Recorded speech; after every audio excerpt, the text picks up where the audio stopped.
Right now, I'd like to start addressing some of the arguments against gun ownership, and one of the main ones, it's the most common. I almost always see it in any piece or article, uh, or whenever I talk to somebody, I hear this, and it's basically what I would call proof by hypothetical situation.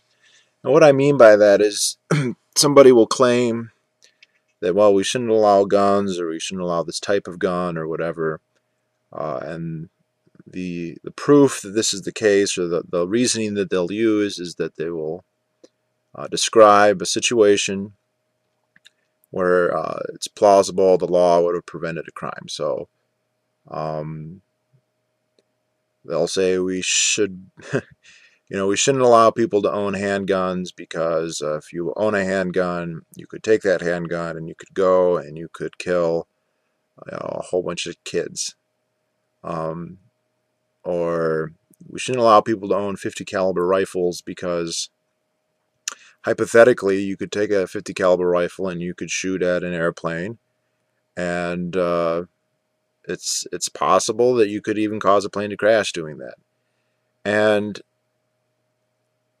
well, it is true that most of these situations are indeed hypothetically possible. uh, that doesn't mean that they're very likely, and the other problem is that hypotheticals can be used to justify or unjustify or invalidate anything. So it could be just as easy to say, uh, a waiting period prevents uh, a woman from getting a gun and she gets murdered by her husband. And actually, that's not just hypothetical. That has happened a number of times. I don't know how many. I don't think it's super common, but it has happened. And the thing with these situations is if you don't take into account how likely they are or how probable they are, then they're just anecdotal evidence. And anecdotal evidence doesn't prove anything. Uh, you can use it to illustrate a point, but if there isn't some real empirical backing, then it's only an illustration. And if there isn't any, other evidence to support it, then it's illustrating something that's not even realistic. So, for the instance of the 50 cal, where this is really obvious, yes, 50 cals are very powerful rifles in the military.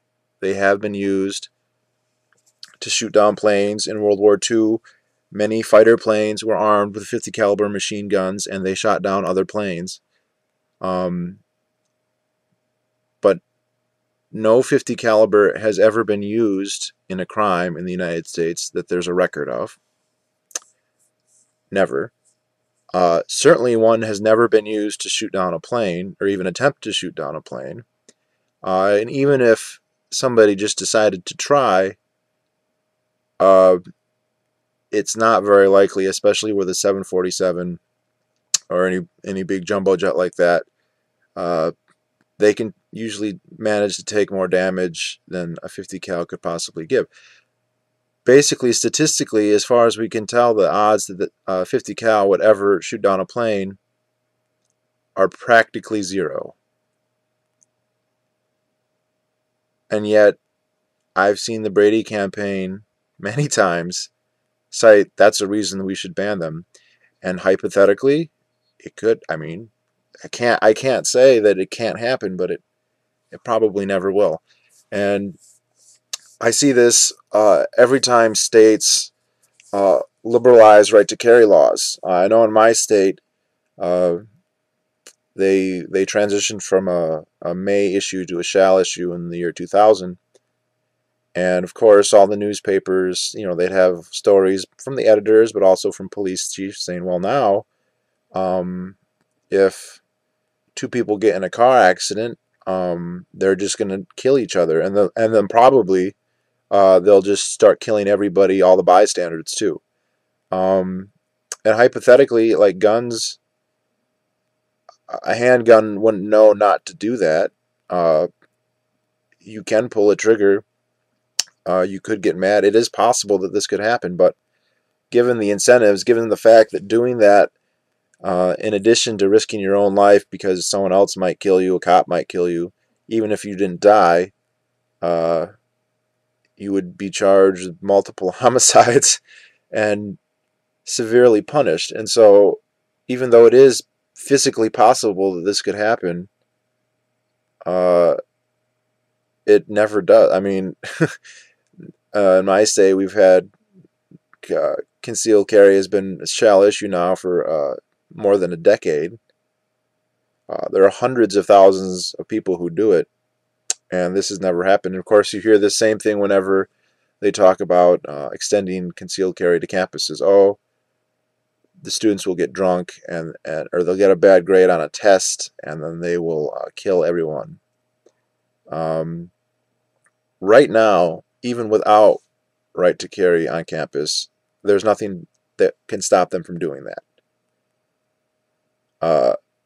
And again, somebody who has gone to the trouble of owning a gun, it seems very unlikely that they would, because they failed a class or didn't like a professor, that they would go on a rampage.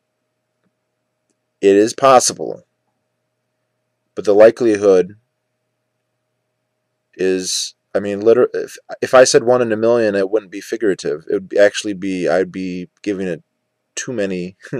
I'd be overestimating the likelihood of that something like that happening. And so the hypothetical example isn't really very convincing.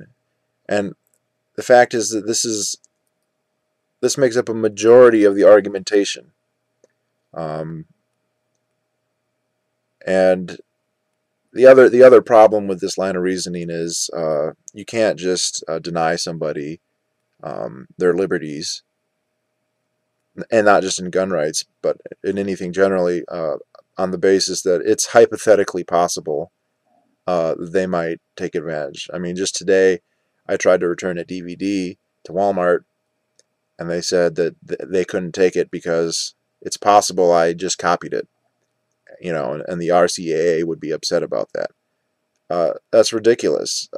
That's a presumption of guilt there that I could have, it's true, I could have copied the DVD, hence I should not be allowed to return it.